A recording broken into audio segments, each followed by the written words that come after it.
नमस्ते, सलाम, सत श्री अकाल, स्वागत है, वेलकम है आप सभी का हमारे इस चैनल में आरजे सरकार राज पर।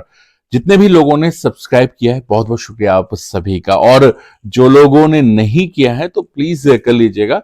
और हौसला अफजाई के लिए और लाइक और कमेंट्स के लिए बहुत बहुत शुक्रिया। तो आज इस वीडियो को बनाने का क्या रीजन है? आज है मकसद। नेटफ्लिक्स पे एक फिल्म आई है, आप सभी ने अभी तक देखी ली होगी, नहीं देखिएगा तो जरूर देखिएगा।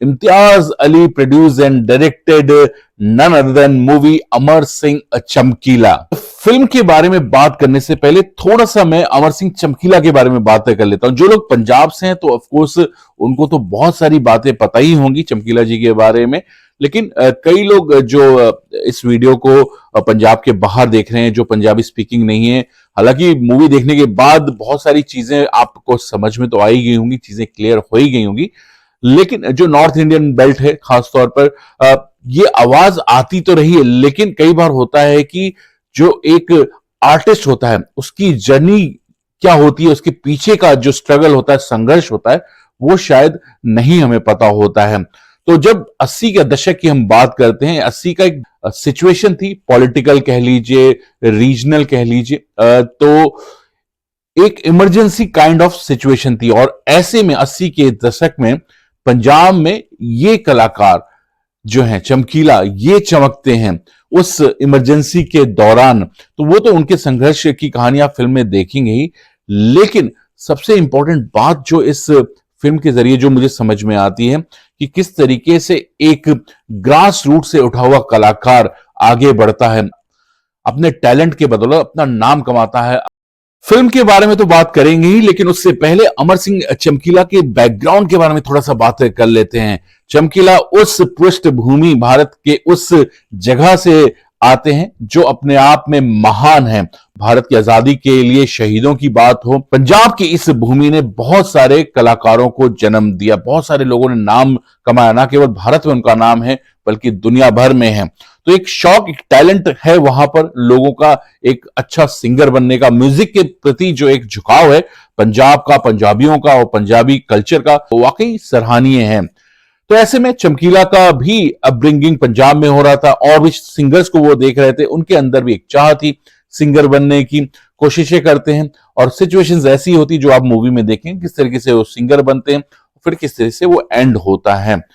बहुत सारे सवाल उठाती है चमकीला की जर्नी कि किस तरीके से एक गरीब इंसान अपने सपनों को पूरा करने के लिए संघर्ष करता है, क्या क्या उसके सामने चेतावनियां होती हैं, क्या क्या उसके सामने मुश्किलें होती हैं, लोग किस तरीके से आड़े आते हैं, लेकिन वो रुकता नहीं है, अपने पैशन को फॉलो करता रहता। चमकीला जितने पॉपुलर होते जा रहे थे, उनके साथ साथ उनकी कंट्रोवर्सीज भी उनका पीछा नहीं छोड़ रही थी।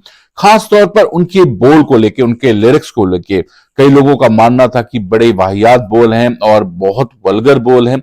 लेकिन अगर चमकीला के बैकग्राउंड को देखें, उनके बचपन को देखें, और इस बात को मैं कनेक्ट करूं बहुत सारी बातों पे, तो वो जब बचपन में बड़े हो रहे थे, अगर इस फिल्म में भी अगर आप देखेंगे तो वो जो एक गिद्धा है, जो लेडीज संगीत है, उनको देख देख के ही बड़े हुए।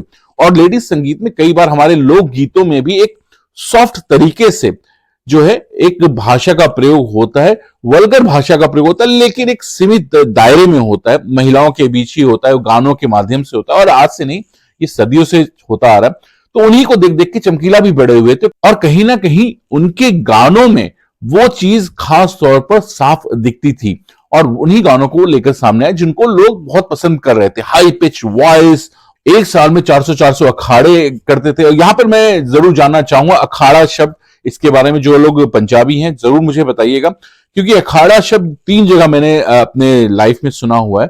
ऑफ कोर्स अखाड़ा जो कुश्ती को लेकर होता है, अखाड़े जो हिंदू धर्म, सनातन धर्म में कहा जाता है, जहां पर गुरु शिष्य की परंपरा होती है और डिबेट होता है, एक धार्मिक डिबेट का एक मंच होता है। अलग अलग अखाड़े आज भी हैं भारत में। तो संगीत को लेकर पंजाब में भी मैंने पहली बार ये अखाड़ा वर्ड सुना है। तो किस तरीके का ये मंच होता है कि अलग अलग इसमें म्यूजिशियंस आते हैं और सिंगर्स आते हैं, या फिर एक ही मंच होता है, प्लेटफॉर्म होता है जहां एक सिंगर को इनवाइट किया जाता है। तो प्लीज मुझे थोड़ा इसमें जानने का बहुत मैं इंटरेस्ट हूं कि जरूर जो लोग पिंड से हैं, पंजाब से हैं, और जिन अखाड़ों को देखा है, सुना है, आप लोग बड़े हुए हैं, तो जरूर मुझे बताइएगा। चमकीला जी के बारे में बात करते हैं। कंट्रोवर्सीज उनके साथ रही, और जिस समय चमकीला पॉपुलर हो रहे थे या हुए थे, ये कह सकते हैं कि ये अनफॉर्चुनेट था कि उस समय पंजाब की जो सिचुएशन थी बहुत ही भयानक थी, इमरजेंसी वाली हालत थी। एक तरफ जहां पर खालिस्तान मूवमेंट चल रहा था, दूसरी तरफ सरकार का दमन चल रहा था, किसी को भी शक के दायरे में गिरफ्तारियां हो रही थी। और ऐसे में चमकीला के गाने और चमकीला तलवार की धार पर अपने शोज और अपने संगीत को सामने लेकर आ रहे थे।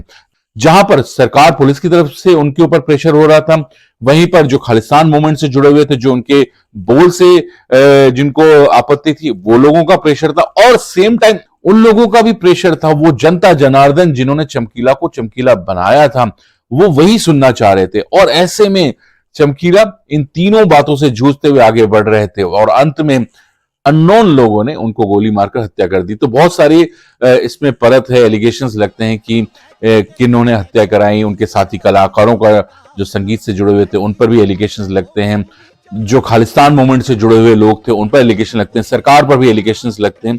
पर अंत में क्या हुआ, एक बहुत ही जाना माना, एक बहुत ही पॉपुलर संगीतकार, गीतकार, इस तरीके से उसका एंड हो जाता है। तो चमकीला फिल्म की बातें करते हैं। अमर सिंह चमकीला नेटफ्लिक्स पे ये स्ट्रीम हो रही है और आजकल केवल इसी फिल्म की बात हो रही है। देखिए, जो चीज अच्छी होती है उसकी चर्चा वो वायरल बहुत तेजी से हो जाती है और एक बार फिर से ये प्रूफ हो गया है। ज्यादा देर किए बिना मैं इस फिल्म के बारे में फटाफट बता देता हूं। अगर आपने नहीं देखी होगी तो आप दोबारा भी देख सकते हैं, और मैं तो वाकई दोबारा देखूंगा। मैं बहुत जुड़ा रहा इस फिल्म से। एक तो इस फिल्म को देखने का मेरा रीजन था इम्तियाज अली, बहुत ही जाने माने, मेरे वन ऑफ फेवरेट डायरेक्टर हैं, आपके भी होंगे। इनकी फिल्में हमने देखी हैं, जब वी मेट, रॉकस्टार, तमाशा, हाईवे जैसी फिल्में, बहुत कमाल की फिल्में इन्होंने बनाई हैं और रिलेशनशिप को ये बहुत आसानी से समझते हैं। तो ये एक बहुत बड़ा सब्जेक्ट था चमकीला जी पर फिल्म बनाना, क्योंकि खुद इम्तियाज एक नॉर्थ इंडियन बैकग्राउंड से आते हैं और एक पंजाब के जाने माने सिंगर जिसको एल्विस ऑफ पंजाब कहा गया है, उनके बारे में रिसर्च कर बनाना और पंजाब की वो जो एक वाइब्स हैं उसको बिना हटाए इस फिल्म को लेकर जाना, ये बहुत सैल्यूट का काम है इम्तियाज ने जो किया।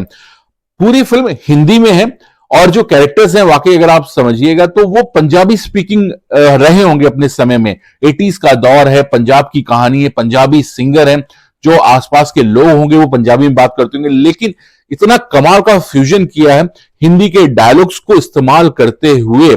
जो पंजाबी वाइब्स हैं, जो फीलिंग है, जो एक इनोसेंस, जो पंजाबियत है, वो इस फिल्म से कहीं नहीं हटती आपको नजर आती। पूरी पंजाबियत आपको इस फिल्म में नजर आएगी, इंस्पाइट ऑफ की डायलॉग्स हिंदी में है और इंस्पाइट ऑफ की वो जो गाने भी जो है पंजाबी के गाने दिखाए गए, लेकिन उसको इतने अच्छे तरीके से हिंदी में उसके जो कन्वर्जन आता है, ट्रांसलेशन, जो हिंदी में ट्रांसलेशन आ रहा है उन गानों का, तो जो नॉर्थ इंडियन बैकग्राउंड है, जो हिंदी स्पीकिंग है, जो पंजाबी नहीं जानते, वो भी इस फिल्म से और चमकीला के कैरेक्टर से बहुत आसानी से कनेक्ट हो सकते हैं। तो वाकई इम्तियाज अली को सैल्यूट है, एक बहुत ही कमाल की फिल्म देने के लिए। बहुत कमाल का डायरेक्शन है।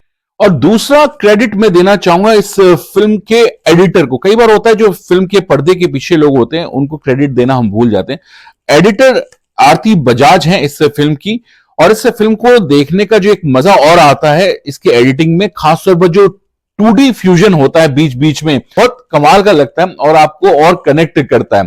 तो वाकई आरती बजाज ने बहुत कमाल का काम किया है। फिर कमाल का काम किया है इरशाद कामिल ने और साथ में AR रहमान ने। तो इरशाद कामिल ने इस फिल्म के गाने लिखे हैं, AR रहमान ने कंपोज किया। तो एक बार फिर से मुझे AR रहमान का और इम्तियाज अली का जो वो कॉम्बो था रॉकस्टार का, वो कहीं ना कहीं देखने को मिला।